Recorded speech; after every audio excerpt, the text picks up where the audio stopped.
Eto, sino ba ito, mga kababayan? Ang una natin pag-uusapan ay patungkol dito sa anak ni Marcoleta. Anak ni Marcoleta sa Sagip Party List, Congressman Paulo Marcoleta, merong nabistong baho, no, ng bagong PCO kapalit kay G. Ruiz, no, na si Dave Gomez. Ito na, mga kababayan. Ano nga ba yan, Kent? Yung baho na yan na nabisto or sikreto daw di umano ni Dave Gomez, mga kababayan, ay nabisto ng anak ni Marcoleta. Anak ni Marcoleta, mga kababayan, malamang anak niya, kamukha niya eh. Yeah? Si Dave Gomez po, ang bagong PCO or PCOO. Correct me if I'm wrong ha, PCO ba? Katulad kay kasamahan nila Yussi Clear na pumalit, no, kay G. Ruiz, mga kababayan. Ito po, sa News 5 po ito. Ayan po, anak po ni Marcoleta at ayan po si Dave Gomez ng PCO, mga kababayan. So ito po yung una. Sabi dito, ng anak ni Marcoleta na si Paulo Marcoleta, isang Sagip Party List, no, representative, na wala po kaming binabayaran na ganun, according kay Dave Gomez ng PCO. Itinanggi ni Presidential Communication Office or PCO Secretary Dave Gomez na nagbabayad sila ng reactors para mabigyan ng positibong reaksyon sa social media post ng ahensya. So, yun daw mga ipinopost ng ahensya, no, ay nag-hire daw di umano ng reactor. Sino ba 'yung mga reactor? Malamang mga nagre-react, mga vloggers. Katulad sa akin. Ayan, halimbawa nakita ko, wow, ang galing naman ang ginawa ng PCO. Nakakataba ng puso. Kailangan natin suportahan yung ganito. So babayaran daw ako. Ganon So ito po, mga kababayan, ay nabisto po ng anak ni Marcoleta. Magaling din ito, no? Actually, anak talaga niya, kamukha niya eh. Kabangs din, no? Kabangs. Kabangs nga. Tapos, sagot niya ito matapos pakumpirmahin ni Sagip Representative Paulo Marcoleta sa budget deliberation ng House Committee on Appropriation sa PCO na natanggap niyang impormasyon may daang reactors na nasa 76 na vloggers na nagmimintin ang ahensya. Nako po! Sino nga ba ito, mga kababayan? 76 daw na vloggers. Naku, baka magulat ako dito, baka kasali ako dito. Magulat ako dito, tapos isali ako dito, pagsasampalin ko sila. Okay lang isali, kung nakatanggap ako. Kung hindi ako nakatanggap, sasali ang pangalan ko doon, pagsasampalin ko talaga sila. Sino ba yung nagpupondo nito? Baka isinali yung pangalan ko nito doon kasi magaling ako na reactor. I admitted that. Nako, isali ako doon, tapos may budget pala ito 7,000 a month. Tapos magugulat ako, nandoon pala yung pangalan ko, tapos tumatanggap iba. Nako, meron pala ding ghost vlogger, Mahirap yung ganyan, yung magiging nandun yung pangalan mo, tumatanggap iba, tapos kasali ka sa listahan, no? May payroll pala to. According dito, mga kababayan, na pinapakumpirma nga ni Sagip Representative Paulo Marcoleta sa budget deliberation ng House Committee on Appropriation sa PCO. Ang natanggap niyang impormasyon na may daang reactors or mahigit 76 na vloggers na minimintain ang ahensya ng PCO ni Dave Gomez. Those are organic. Nako, real people commenting on our post. Nako po, commending the activities, the program of the President, and they are no means employed by us. Sabi ni Gomez. So, lahat daw yon organic. Real people commenting on our post. Commending the activities, the program of the President, and they are no means employed by us. Sabi ni Gomez. So ito po ang sabi ng anak ni Marcoleta, mga kababayan. Mayroon kasi akong kakilala sa Presidential Communication Office. Sabi niya ito nakalagay. Sabi niya, we hire reactors. Sabi daw nung kaibigan nung anak ni Marcoleta, mga kababayan, na may kaibigan daw siya doon taga PCO na ang sabi, we are hire reactors. Trabaho nila magbigay ng positive reaction sa mga post nyo. Diba? Sagot naman ni Dave Gomez, we don't maintain reactors or vloggers. we have organic supporters of the president who comment on our post. Diba? Ngayon mga kababayan, according sa sabi ng anak ni Marcoleta, natural, pwede ako mag-react, kaya nga, reactor tayo eh. According daw sa kanya, may kaibigan siya taga PCO na nagsabi, nag-hire daw ng reactors, trabaho daw magbigay ng positive reaction sa mga post ng PCO. Ngayon mga kababayan, ito para sa akin kung sakali lang kung sakali man na nag-hired ng reactors ang PCO, kung sakali, at gagawa ka lang doon ng tama, good reaction, may mali ba doon? Ang mali doon kung ang ibinayad ni Dave Gomez or ng PCO ay galing sa nakaw. Pero kung sa sarili naman yung bulsa galing yun, why not? Bakit, mga kababayan?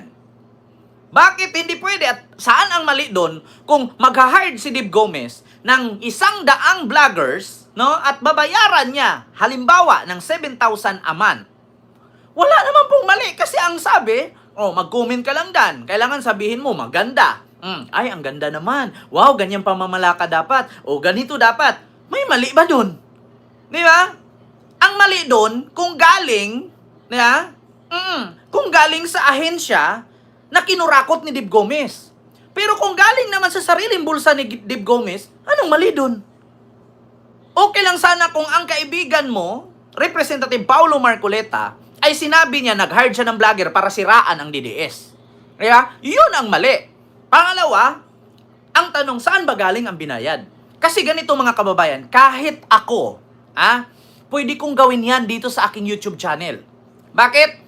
Sa Facebook, mga kababayan, kapag nagbibenta ka or may page ka, pwede kang magbayad sa Facebook to promote or to boast views, reactions, and likes. Sa Facebook mga kababayan, meron po yan. Example ko sa inyo halimbawa, ganito, mga kababayan, ito page ko ito. Walang problema kahit ako. Wala din naman problema kahit si Dave Gomez magbuo or magbayad ng mga vloggers para gumanda ang kanyang ahensya or kanyang trabaho. Mag-react ka lang naman, wow, ang gwapo mo ngayon, sir. Ang bango mo naman. How to be you po. At least hindi naninira. Kung kumuha naman si Dave ng pangbayad mula sa sarili niyang bulsa, malay natin, malaki-laki ang bonus niya. Ibabayaran niya ako ngayon. So, anong mali dun? At least hindi ako naninira. Walang inaapakang tao, walang binabakbakan. Magre-react ka lang naman dun. So, anong mali dun? At least hindi siya nagnakaw ng pera. Ang mali doon kung ang pera, di ba, ay ninakaw niya. At least hindi fake news. Di ba? Katulad sa akin, mga kababayan, ito po yung page ko. Kent Garcia page. Ngayon, may mga videos ako. Katulad niyan, mga kababayan. Alam nyo ba ito? May nakalagay, Pakita ko sa inyo. Halimbawa, ito, page ko. Facebook page ko. Alam nyo, para dumami yung views niyan, pwede kong pindutin itong boast. Pag pinindot ko itong boast, magbabayad ako dyan ng 5,000 sa loob ng 10 days, aabot siya ng, depende doon kung gusto ko magka 1 million views siya, magbabayad ako. Kung gusto ko maraming comment, magbabayad ako. Kung gusto ko maraming likes, magbabayad ako. Ang tawag doon, boasting.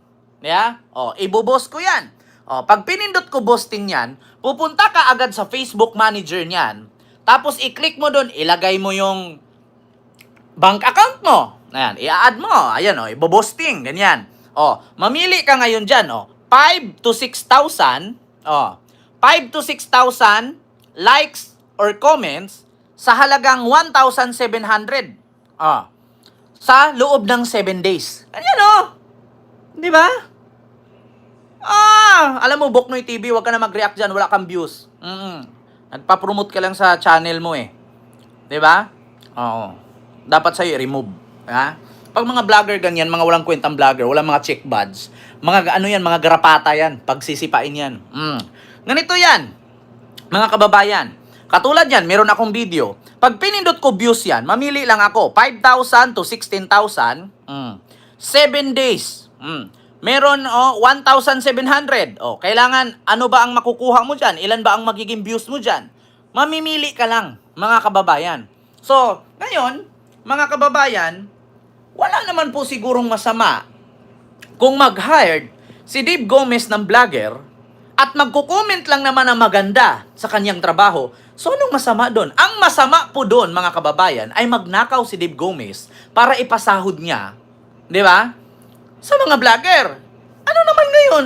Kahit ako, kahit ako, pwede ako mag-hire dyan kahit 1,000 vloggers as long as kaya ko na sahuran sila. Hindi ko naman yan bayaran para siraan yung kalaban. Siraan si Sara, siraan si Digong. Para lang naman sa aking ahensya. As long as hindi nagnakaw si Dave Gomez, as long as hindi nangurakot si Dave Gomez, so why not? Ang China nga, kaya magbayad ng trolls eh. Di ba? Binulgar yan ni Senador Francis Tolentino.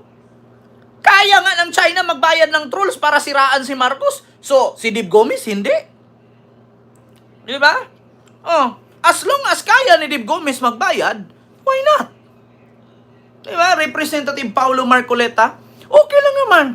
Kahit aminin man ni Dave Gomez yan o hindi, as long as sinabi ng kaibigan mo, we are hiring reactors.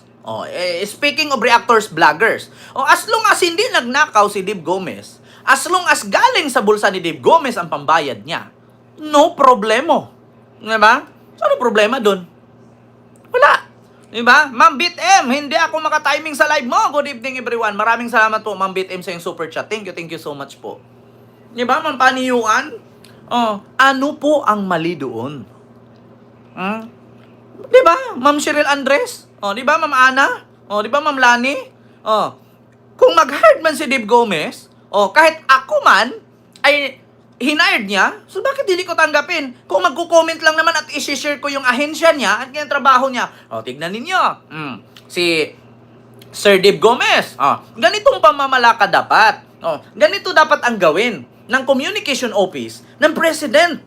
Maganda ang pag-deliver, maganda ang paghatid. At least kung binayaran man ako, hindi naman ako nanira.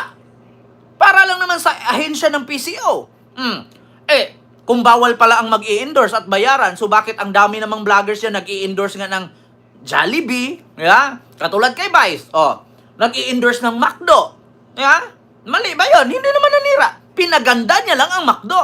Dating payat, ngayon, maklaki na. Bakit di ba pwede? Ganun lang kasimple. Mga kababayan, agit lang. Diba? Hindi mo kailangan i-arithmetic yan. Hindi mo kailangan na pulgadera, eskwala, tape measure yan. As long as kaya ni Dave Gomez magbayad, as long as hindi nagnakaw si Dave Gomez, as long as yung hinired niya hindi nanira at umapak ng kalidad, or dignity ng ibang tao, walang problema. Diba, Mami Rian Suzuki? Maraming salamat sa yung 1,000 Ian Super Chat. Thank you so much. Diba? As long as ang utos ni Dave Gomez sa mga vloggers na i-hire niya, kung sakali man na totoo at meron, hindi manira, pagandahin lang ang ahensya, at hindi siya nagnakaw para pampasaho doon, why not? Representative Paulo Marcoleta, why not? Diba? Ma'am Per Capital or Kapitli ba? Maraming salamat po. Diba? Ganon yun, Ma'am Mary Jane Mary. So, yun lang ang aking reaksyon, mga kababayan. As long as may pampasahod, as long as hindi nagnakaw at hindi nanira ang mga reaktor, wala pong problema dun. Diba, Ma'am Susan Vergara, Ma'am Arlene Moruliano? And kay Amado Fabian, Sir Michael Villarin, wala pong problema. Sunod, mga kababayan, ito yung malaking problema. Yung sunod,